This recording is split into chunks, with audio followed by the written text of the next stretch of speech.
Mehta. I'm a fourth-year university student at UTSC, and I'm the co-president and the co-founder. It's such a blessing to be able to lead such a wonderful team for both Muaz and I. We're both very happy to be here and to be able to moderate the first panel, which is going to talk more about the experiences that you guys have faced in maybe not adversity, but perhaps challenges that you face as young students in your career. So we definitely want to talk a little bit more about that. Yeah, and with that in mind, you can get started on the introduction of our actual panelists themselves. So initially we have Dr. Tahir Valiante. He's a professor of surgery at the University of Toronto. He specializes in epilepsy surgery, minimally invasive spine surgery, and also cranial neurosurgery. He is also a senior scientist and a director of the surgical epilepsy program at the Kremlin Brain Institute. Thank you to have you here.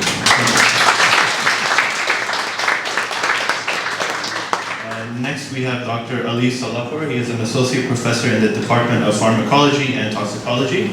His research focuses on understanding dopamine transmission, very interesting, so that pharmacology can modulate it and use it to combat neurological and psychiatric conditions. Next, we have Dr. Nala Momtaz. She's a culturally anthropology professor whose research focuses on the intersection of anthropology, history, and also Islamic legal studies. She is also the author of a book, God's Property, Islam, Charity, and the Modern State, which is a very interesting book. And it also explores Islamic revival of charitable practices in Beirut. And lastly, we have Dr. Tahir. He's a visiting scholar in the Department of Physics at the University of Toronto. He specializes in theoretical and nuclear physics, and he has global experience in the field. So he's worked in the Max Planck Institute in Germany. He has worked in the French Alternative Energies in Spain, and he'd also been the Director General of Afghanistan's Nuclear Energy Agency. So very lovely to have you here. And with that in mind, we can start our panel. So we will give you guys one of the mics. Yes, so the mics are easier to pass around. Yeah.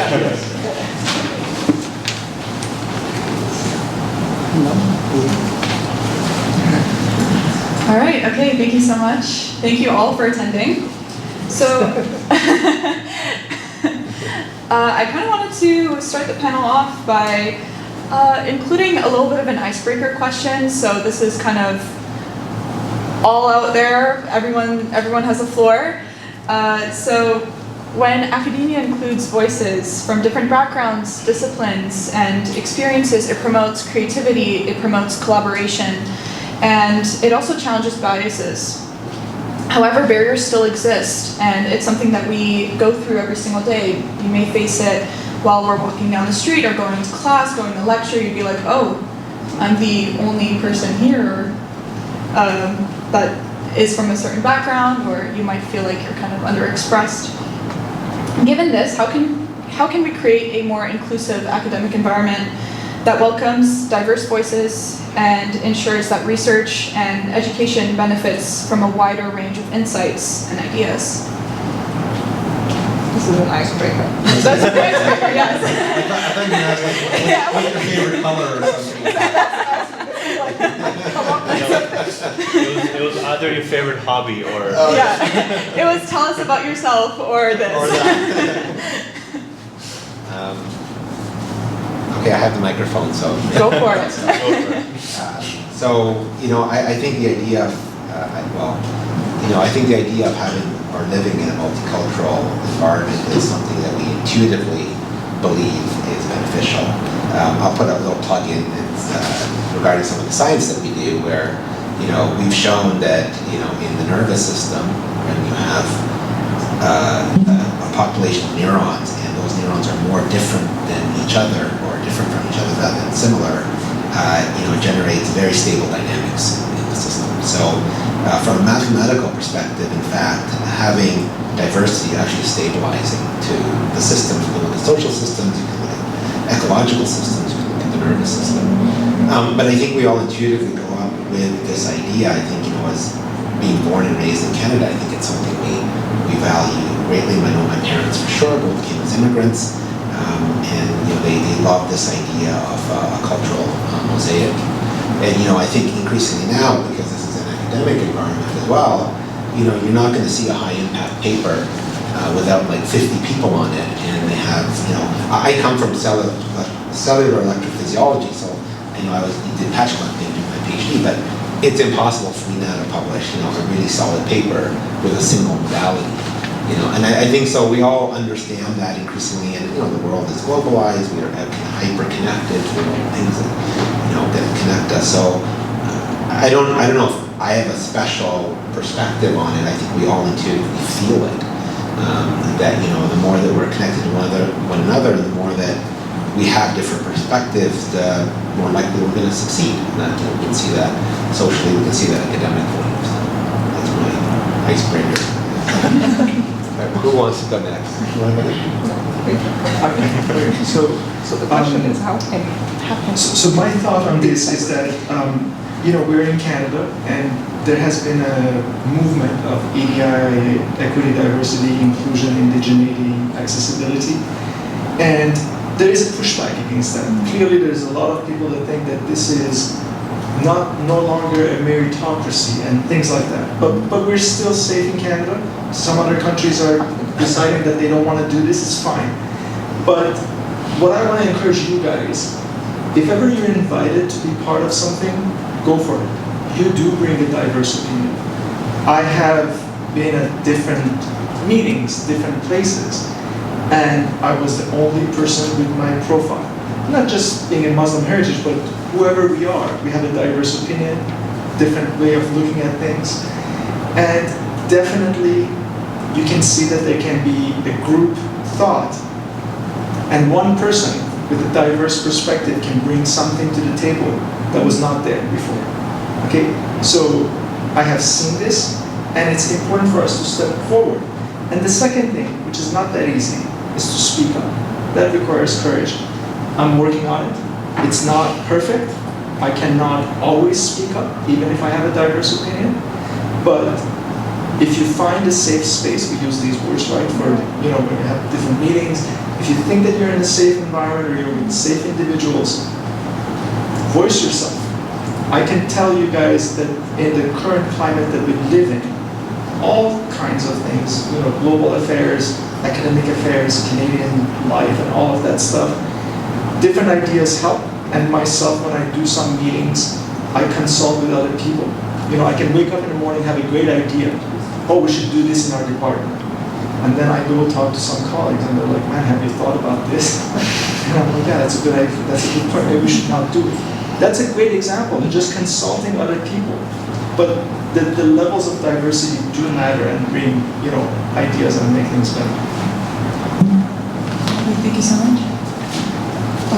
Is it enough? Yeah, go If for you it. have enough, then we can just. No, keep, please. I do think that the question of the pushback on the DI is a real thing, and I mean, if you look at the departments that were closed at York, it was all of these, like Indigenous studies, they closed it, etc. So I think it's important to know that, yeah, we are not immune and it might happen. I do think that what you are pushing for is, I do think this is a really important part of it, which is to have representation in some ways at the level of, researchers and profs and stuff. And I've had a lot of students tell me, oh, it's the first time I have, a prof who looks like me or it speaks Arabic or whatever. Who has the same name. Or has the same name, exactly. And so seeing myself represented in these positions of authority, and I think that's really important. And I think at the same time though, I think this is perhaps a really important thing, and from the side of students as well, I think, the university is great in how much it has students who are so diverse. And, but I think even students should be aware that a lot of the times they also assume that authority looks like a white man, for example. So we also, as for example, a woman of color who teaches, it's something that I have to constantly, face that you can be more challenged because you're a woman of color.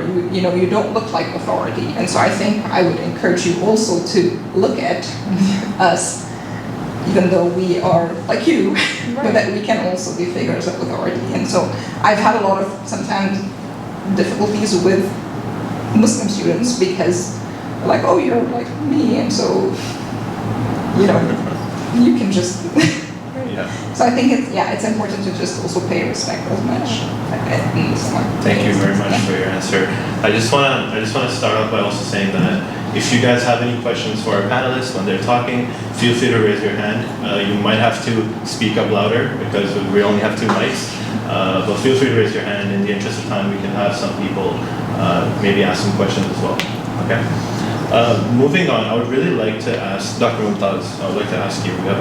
So we went through your book, and we also had the chance to see that you have extensively researched Islamic history, law, and also just its overall global significance. Specifically, you've discussed also how Islam and religion kind of fit and coexist within like a capitalist economy. So, and you can also argue in a way that it's challenging for Islamic traditions and maybe law to coexist in this economically capitalistic area. So initially I would love to hear more about it from you, but a question I had for you regarding that is, what legal or maybe traditional Islamic principles that you've come across that are maybe the most relevant to countering some of the economic inequalities that we see because of capitalism, right? Like poverty or anything like that. So we would love to hear your insights. Well, of course, I would say that the Islamic tradition is so diverse that you can, in many ways, make it say so many different things. So there's nothing inherent in the Islamic legal tradition that you can say is either supportive of either socialism or capitalism or a third way or whatever you want to call it. And so Muslims across the world, because I'm an anthropologist, I look at Muslims across the world and what they do. And so I teach a class on religion and economy right now, and one of the things we read is about Indonesia.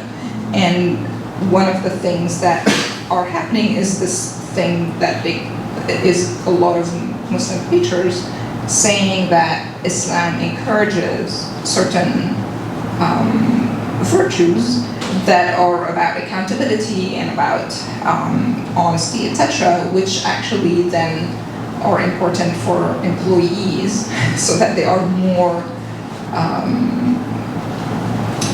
productive employees. So basically using Islam to support capitalism. But then there are other works. For example, my colleague, Professor Meyer, works on Islamic charity in Egypt. And some of the things that she looks at are these khidmas, which are these Sufi lodges that distribute food. And this is something that, if you look at most development work, looks like it's really not the right way to go about it, because it's give a man a fish versus teach a man how to fish. And so a lot of the times they are dismissed, these charitable practices, as, oh, this is not the right solution, we should actually teach people how to fish.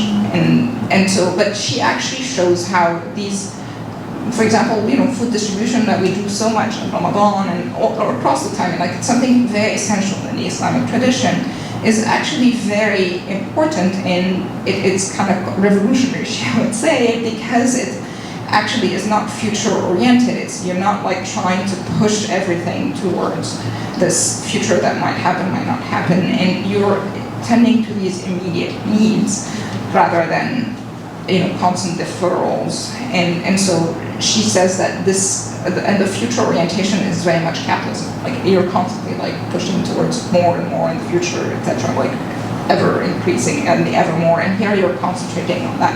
So I would say, like, I just tried to give you 2 examples of how it can be used differently. And I think like charitable giving and particularly within a community, etc. Like that kind of very local provision that zakat we're encouraged to give to those who are closest as well, rather. And so So would you say it's something along the lines of giving without really expecting something in return, without expecting to get something from it? yeah, I mean you can Yeah. say that like Yeah. yeah, Wonderful. tending to like immediate needs and yeah. So instead of being more I have a question about that actually. I'm actually a dietitian and we learn about food systems. It's kind of important that you focus on the long term though, because especially like focusing on local foods, focus like helping the local farmers, making food affordable, those are a bit long term. So I understand the importance of giving food and helping the needy, but then if we just say that it's just more capitalistic to always think about the future, I think in our Islam is like we think about barakah, right? So sustainability. So wouldn't you say that it's also part of our religion too? I just wanted to. Yeah, I mean, definitely there's, as I said, like, there's so many, like, the Islamic tradition is so complex. And I gave you this example that is usually dismissed and said as not good to say. Of course, for example, if you look at the other side of charitable giving, which is not the handouts, for example, or, sadaqah, or, waqf, which is what I study. Waqf, its own definition is it needs to be an eternal, something that gives, income forever. You need it to be something sustainable. So the Islamic tradition has within it as well other tools that are more geared towards something that's more eternal. So if you're gonna do a mosque, you need to also support it with a bunch of usually shops, etc., whose income then support the mosque. So it has within it built in these financial instruments that support it. And so, of course, there are within the tradition as well other ways of doing it. I'm not saying that this is the only way we should do it, but I mean that. yeah. It's just like I wanted to point that out. So you're saying grassroots organizations are important too. As well, I think of course we always have to work on both ends, but also not dismissing these things that are in the tradition that also look nowadays not as fashionable or not as useful. Yeah. Jenna, did you have a question? Yeah, I do actually. I have a question for Dr. Valiante and Dr. Salahpour. As both of you being pioneers in the field of neuroscience and neuroscience being such a complex field that's, I believe, becoming more and more competitive, how would you advise students that are coming in internationally to Canada and may not have a network or know how to navigate the network here in Canada? How would you advise for them to make their way and pave a way of success towards maybe a PhD or an MD or that makes sense?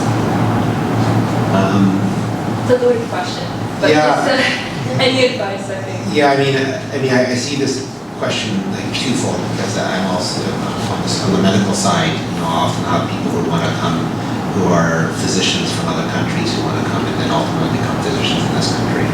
So these are these international medical graduates who come through. So that pathway is actually quite, it's hard and but relatively straightforward in the sense that you would likely, you have to distinguish yourself. So you need to really come to Canada and then ultimately get a master's or a PhD. I think we do work in a merit-based system, so you have to knock it out of the park, right? And I think that's something we all have to do in every space that we're in. And then, of course, you do your MCATs and then you apply, and it's a bit of a lottery. So it's a difficult pathway, but I've had a number of people who've come through or I know of who've been able to do that. So that's kind of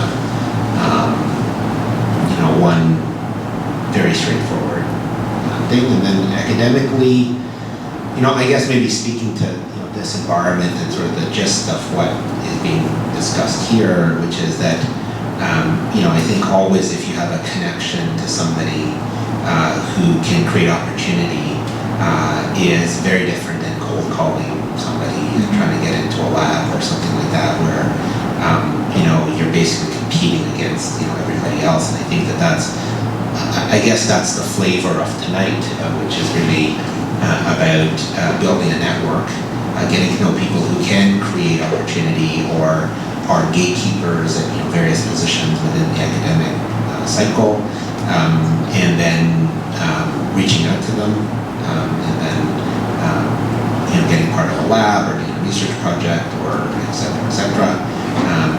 And then always at the end of the day is about doing a really good job, working very hard and doing great at what you're applying yourself to do. It is ultimately a meritocracy to some extent, but not fully, of course. So, Right. and I think you all know that. So. I think that's a wonderful way, Dr. Salahpour, if you have anything. Go with the follow-up. I don't know. Yeah. No, go ahead. I actually have a very specific question to you because I'm very interested in your work in terms of the dopamine. I wanted to ask you, have you ever worked with neurodiverse Muslims as like in terms of maybe in your studies or as your patient or client? Because I think the neurodiverse Muslims faces challenges that is a bit more unique. Like, when fasting, they may not be able to use their medications, or when they are praying 5 times a day, it may be some harder to do related to executive functions. So I was just really wondering about that. So I'm not a physician. I'm a PhD scientist. So I don't work with patients, and I'm in the preclinical realm. So animals is the closest that I get to humans so far at this point. So and even before that, I'm mostly like a molecular pharmacologist, which is even less animals, like cells. No, but it's okay. It's a great question that you ask. I'm going to answer it in a little bit of a different way. We are in a culturally Muslim group here tonight, right? So one of the things that happens to us, we get contacted by students from Muslim heritage, and we have some sensibility to that because we have Muslim heritage ourselves. What I wanted to just follow up on Dr. Valiante, what he was saying is that to get a research position, you have to knock on a lot of doors unless you have some connection. When a door opens, you got to bring your A game day and night. You got to do your best. However, one of the things that could happen is that door that opens for you might not be the best place for you. As an undergrad, I work in 2 labs. I did well in one lab, I did less well in the other lab. Same person. Both labs, world-class, amazing science. I did better in one environment. So if you go to an environment and you're not flourishing, and you are giving it your all, maybe you need to change environment. But it is competitive. The reason I bring this up is that I did have a student, for example, that was trying to get into a master's program. They were not matching with labs. They got one offer, and it was not something they were interested in, and it was, from what I had heard, maybe not a great lab. But this individual was ready to commit. I told him, why do you want to commit to something? It's multiple years of your life. And if you're not able to come and do your best, but there's also sometimes cultural pressure. Oh, you got an offer. Oh my God, don't say no to this. You gotta say yes. But if you say yes to the wrong thing, you will not end up in the right place. So for me, the reason I'm here, part of it is because I work hard for sure. Part of it is because I was reasonably good. But there was a lot of luck involved in that too. For my undergrad, I called the lab, and this person is like an amazing world-renowned scientist, and he gave me a chance, and I worked well there, and I did my PhD there. For my postdoc, I was much more focused. I wanted to go to a top lab, but I also knew that I needed to be able to flourish. There was one lab in the US I was thinking about going, and then I heard there was a postdocs from those labs were saying, don't come here, the supervisor is insane. So I didn't even apply. But it was a lab that was publishing top tier papers, and that's what I wanted to do. So then I went to a scientific meeting, I saw somebody give a talk, I knew this individual, the science blew me out of the water, and I contacted this person, and they took me. And again, like next door lab won a Nobel Prize. So that's a luck, right? The timing. The other thing I want to tell you guys, we get requests for positions all the time. 6 months ago, I got requests. I didn't have anything in my lap. I didn't reply back to the students. Unfortunately, I should have replied. I'm guilty. I apologize. This is being recorded. I apologize to all students that don't get email replies by the profs. When you don't get the email reply, the reason is because 99% the prof doesn't have a position. And even the energy of activation to just reply to an email is too much. So please don't be offended by that. I apologize on behalf of all profs. And email again. Email again. And if that same student emailed me now, I do have maybe 2 positions in my lab. I mean, not anymore because I got like 6 students emailing me like 6 weeks ago. Anyways, I'm gonna hire 2 students, but the timing matters, right? There were 2 other labs I wanted to go do postdocs with. I was very determined. Those people didn't have positions at the time that I wanted to go to. I called them up. You know, I emailed them, they didn't reply, I called them up. You know, back in the day, we could still call. So I called them up and they said, look, I don't have a position. And it turned out to be great for me because the place that I ended up going worked out well. So don't discount the element of luck and bring your A game all the time. But if you look at something and it's not the right place, fold and go somewhere else. Because, you know, the same cost, I've been here for 6 months, I need to tough it out another 2 years, it might completely derail. It might completely derail. It seems like there's definitely a balance between not only giving yourself those high expectations going into academia or medicine or even quantum physics, but it's also about making sure that you're also preserving your mental health and you're ensuring that when you go in, that this is the right environment, just like you were saying. And so I guess this is an open question to everyone, starting with you, Dr. Sharon. I would like to know, how do you navigate going through so many roles throughout different countries and still maintaining not only your spirituality, but also your mental health, making sure that you're staying anchored within your person? Could you talk a little bit more about that? I think this is, for me, my experiences was a bit different because I'm first generation of migrant. I was actually very young when almost 1999, I left Afghanistan where I was born because of the Taliban persecuting the ethnic group which I belong to as ours. And I came as a young person alone to UK. And I went through a lot kind of, navigating through to find my way through the education, find college, learning the language, then getting a position at university, doing your, PhD. For me, it always was like a challenging. And then, as I earlier mentioned, it's very important to not give up. I remember in 2001 or 2 was like, I was thinking either should I give up of my dream to do academia or just go and be, a pizza driver or have my shop. That was I had in my plan. That was the situation. But then I had to work hard. I applied more than 15, 20 different colleges. And even personally, I went to different colleges to talk to different, teachers to give an opportunity to at least try, because my situation was very, very different. And I was kind of lucky.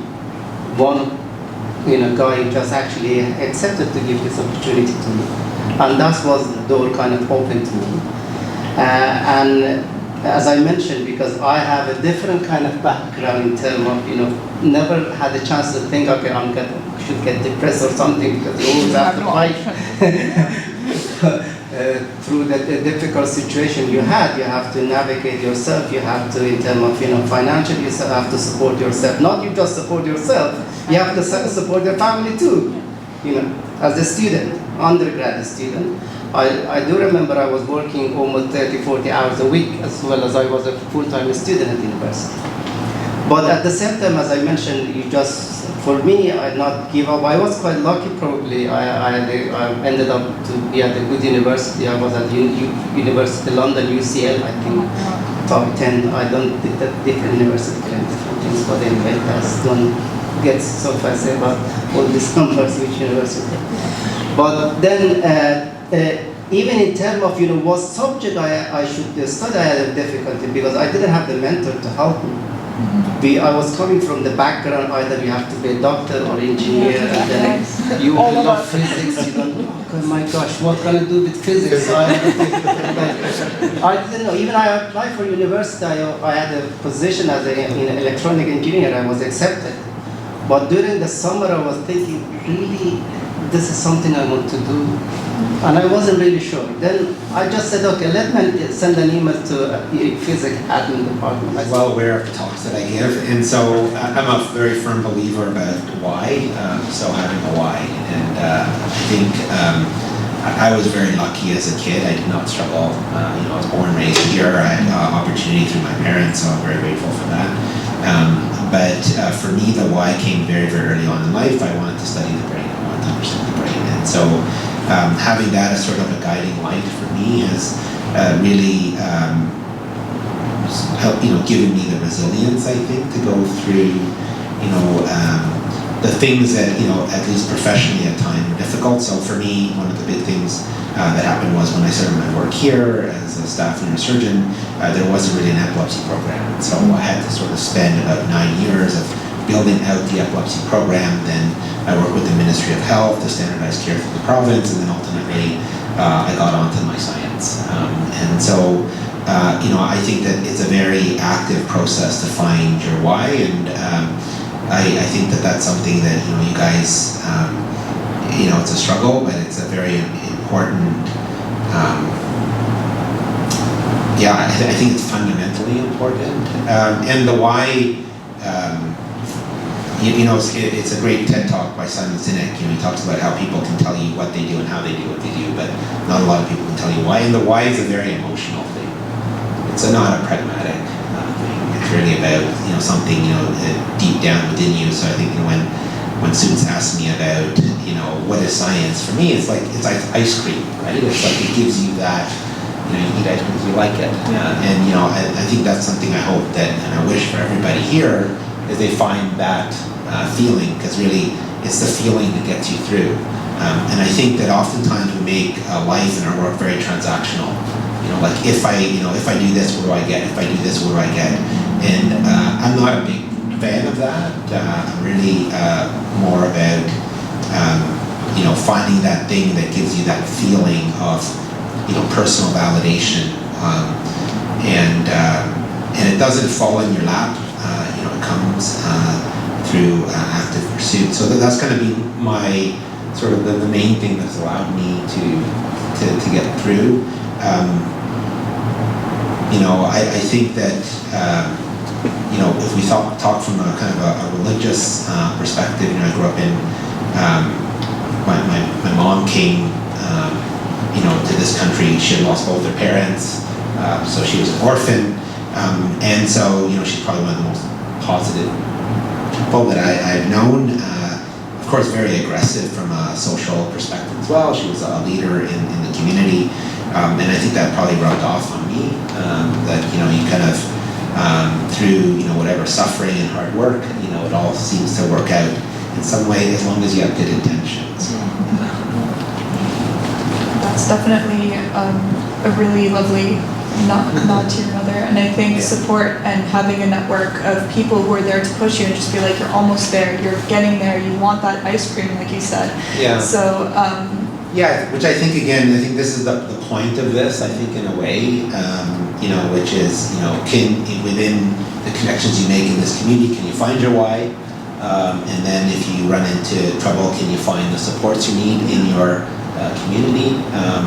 I grew up at a time when we were the only brown kid on the block, and my brother, and so there wasn't a lot. But the thing about my mom was that she was kind of non-denominational. She, I think the connections we have to people transcend even religion, which is I think meaningful. And I think that's something too, which is if the only thing one chooses to accomplish within this is to create connections, I think that's huge.